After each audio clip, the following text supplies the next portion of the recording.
ನೋಡಿ, ನಮ್ಮ ಭಾರತ ದೇಶದಲ್ಲಿ ಒಂದು ಕಾನೂನಿದೆ, ದ ರಿಲಿಜಿಯಸ್ ಎಂಡೋಮೆಂಟ್ ಆಕ್ಟ್ 1863 ಅಂತ.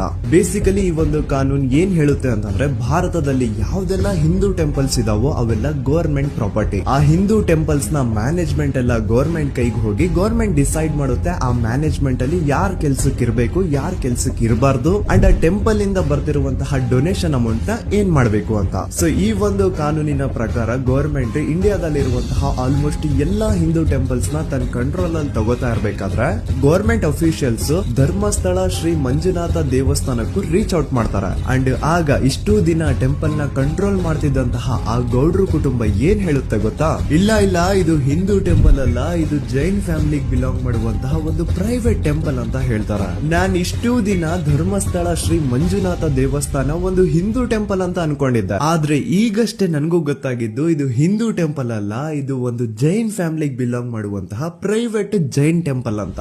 ಸೊ ಹೀಗ